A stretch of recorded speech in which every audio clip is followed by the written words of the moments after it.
A seleção brasileira fez o que tinha que fazer, né? Goleou, se despediu da torcida com um moral elevado rumo à Copa do Mundo, mas quando a gente olha para o primeiro tempo, onde estava o esqueleto do time ideal, temos alguns problemas, e na segunda etapa, apesar do adversário frágil, temos algumas soluções, tá? E é sobre isso que eu vou falar aqui hoje, claro, analisando mais o primeiro tempo no que diz respeito a questões táticas e tentando encontrar o que deu para pescar ali da segunda etapa. Então deixa o like, se inscreve no canal e ativa o sininho. Quem sabe até os 100 mil inscritos antes do fim da Copa do Mundo. Se eu olhar aqui para o lado é porque aqui estão os gols, para eu não me perder e nem esquecer a ordem.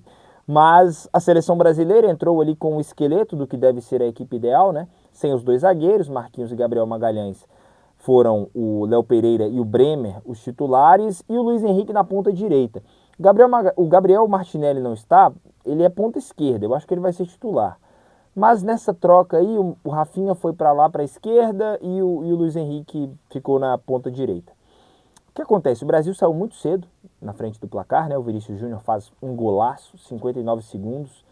Pareceu que a partir dali a gente ia montar uma goleada, mas apesar do alto nível de confiança que traz para um dos melhores e principais jogadores dessa seleção, depois do gol o Brasil entregou muito pouco. Abaixou suas linhas, na maioria das vezes fazendo uma marcação em bloco baixo, a pressão era meio espaçada.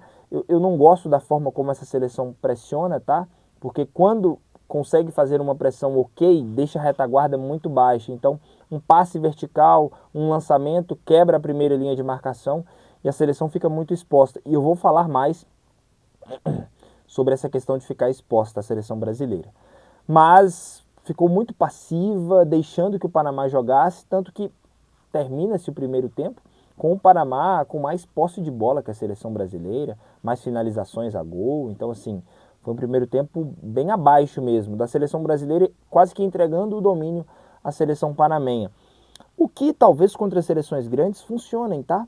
Porque contra uma França, uma Alemanha, uma Espanha, talvez você entregar a bola para utilizar o seu principal acervo, suas principais características, que são atacantes de velocidade em transição, faça sentido. Contra uma seleção mais frágil, eu não vejo muito, porque a seleção nunca vai atacar como quiser, sempre vai deixar uma retaguarda ali, e você não vai conseguir atingir esse contra-ataque a todo momento. Enfim. Veio um empate aos 13 minutos, né? É um gol contra do Matheus Cunha, o Panamá cobra a falta, desvia, para mim não é uma falha do goleiro Alisson, tá? Que fique claro, já falei nas minhas redes sociais, inclusive se você não me segue, o link tá aqui embaixo, do TikTok e do Instagram. Para mim não é uma falha. Cara, se você for analisar um goleiro por um lance daquele, aí você só analisa milagres. E não dá para analisar ninguém por milagres, né? Talvez o Santos, mas não um goleiro. E aí ele já estava indo para o lado que a bola estava na trajetória, ela desvia no Matheus Cunha, vai para o lado oposto, normal. E o Alisson, inclusive, fez um ótimo primeiro tempo, tá? Fazendo ali 3 ou 4 defesas. O Panamá, depois que marca esse gol de falta aí, que foi contra, poderia ter ampliado o placar. O Brasil, nas poucas subidas até o segundo gol, né?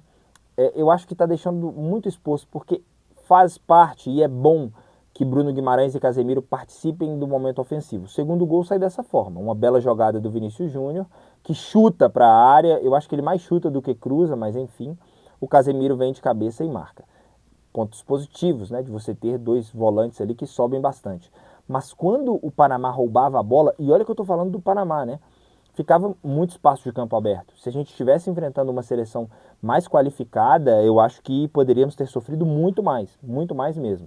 E quando sofremos, o Alisson estava lá para salvar, então acho que foi um bom primeiro tempo do Alisson.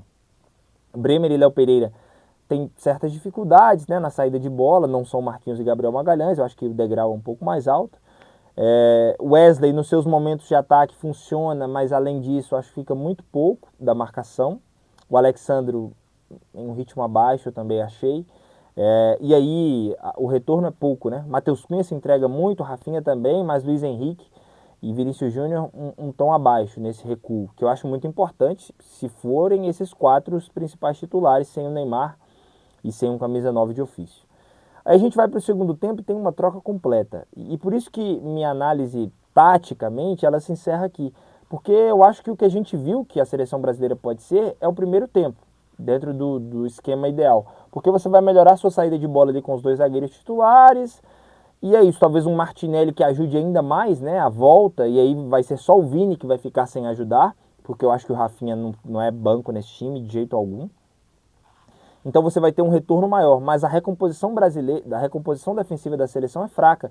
Quando sobem os 4, mais os 2 volantes, Bruno Guimarães e Casemiro não conseguem voltar nesse ritmo a todo momento. E pela sequência com que apoiam, eu acho muito difícil.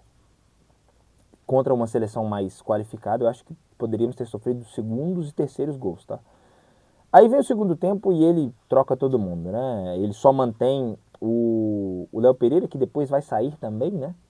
Mas inicialmente ele mantém só o Léo Pereira, mas depois ele troca. E só o Everton não entra em campo nesse amistoso contra o Panamá. Analisando esses jogadores individualmente, tá? A seleção brasileira, ela não dá para dizer que ela fica no mesmo esquema, porque o Danilo, ele faz parte mais do meio-campo do que do ataque, né? E aí você tem um Endrick mais centralizado como um segundo atacante atrás do Igor Thiago. O que melhora nessa seleção para mim? Cara, eu acho que melhora a pressão. A seleção brasileira pressiona melhor com camisa 9. Não estou dizendo que tem que ser o Endrick ou o Igor Thiago, eu acho que o Igor Thiago, mas a seleção brasileira pressiona melhor. Tanto que o gol do Ryan, que é o 52, é muito disso, né? Uma pressão do Igor Thiago, a bola sobra no Ryan, o goleiro se complica, ele faz por cobertura. Então, nesse sentido, eu acho que a ausência de um camisa 9 a gente perde mais quando a gente não tem a bola, porque o Igor Thiago ali, ou até o Endrick, que pressiona legal também, poderia ajudar esse esquema de ataque da seleção brasileira para recuperar a bola ainda no campo defensivo da equipe adversária. Quanto aos laterais, eu acho que se agrega pouco, eu acho que o Douglas Santos está num ritmo melhor do que o Alexandre, por isso pode ter dado uma diferença. O Ibanez entra por ali, em alguns momentos revezava com o Danilo, mas aí é o que eu chamo de uma lateral morta, né? Ela não ataca, não estou dizendo que é ruim, mas é uma lateral ali de contenção, seja o Ibanez ou o Danilo. Eu gostei do Endrick se movimentando pelo meio, eu acho que pelo lado do campo ele tem mais liberdade, mas eu gostei dele por ali, acho que ele deve ser mais usado nessa função. Ryan muito bem o Ryan na partida, não só pelo gol, tá? Mas por tudo que fez ali pelo lado direito, acho que é um cara que pode agregar demais esse vetor de mudar jogos, né? Cara que transforma, eu acho que ele tem muito isso, puxa para o meio, finaliza, consegue também ajudar na marcação. Acho que o Ryan é um cara que pode fazer diferença na Copa do Mundo, assim como o Endrick, tá? São dois jogadores que transformam o anímico da equipe dentro de campo de uma forma absurda. E aí no meio campo entraram Fabinho, Danilo e Paquetá. Mudou um pouquinho, né? Porque aí o Brasil passou a ter 3 meio-campistas. Por mais que o Matheus Cunha ajude, mas enfim, é um atacante. Fabinho como o volante fixo, e aí Paquetá e Danilo com muita liberdade. Ora um subia mais, ora o outro, com o Panamá mais frágil e as substituições muitas vezes os dois, e assim que sai o segundo gol, né, o Danilo começa a construir uma jogada pelo lado esquerdo, ela volta, ele dá um corta-luz e aí o Paquetá finaliza, marca o segundo gol no caso da segunda etapa, né? E aí ele marca, algo que eu acho uma jogada maravilhosa, um entendimento muito bom, e aí parte da solução. Eu não estou dizendo que Casemiro e Bruno Guimarães tenham que ser reservas, tá? Mas eu acho que Danilo e Paquetá trazem uma dinâmica de meio campo muito interessante.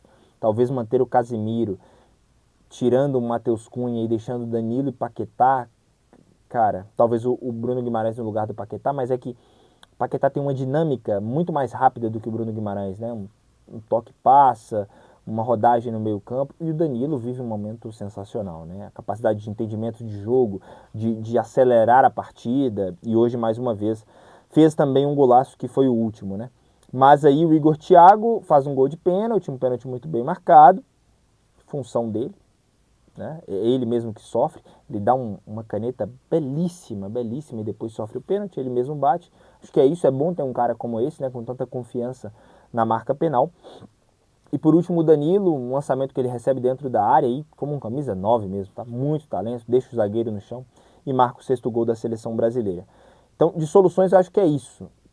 Um camisa 9 ajudaria na nossa pressão, e o Danilo, principalmente, mas junto com o Paquetá, trazem uma dinâmica de meio campo inexistente com Casemiro e Bruno Guimarães. Ajudam como construtores, mas Paquetá e Danilo são quase que arco e flechas no meio campo. Acho que isso pode ser interessante. E aí tem o gol que a gente toma, né? Que aí já é depois do último, o segundo gol do Panamá. Eu não acho que foi uma falha, tá? Eu não acho que foi um frango, longe disso, o lance do Ederson. Mas para um goleiro do nível que a gente sabe que o Ederson já alcançou, para uma Copa do Mundo talvez desse para pegar. É um chute muito forte, muito, muito forte. Tinha gente na frente, o que pode ter atrapalhado o tempo de reação dele. Acho que ele poderia ter saltado antes. Tanto que a bola ela vai fazendo uma curva para fora e passa muito perto da mão dele. Então se ele tivesse saído um pouquinho antes, poderia ter pegado. Tem uma grande envergadura, né, o Ederson.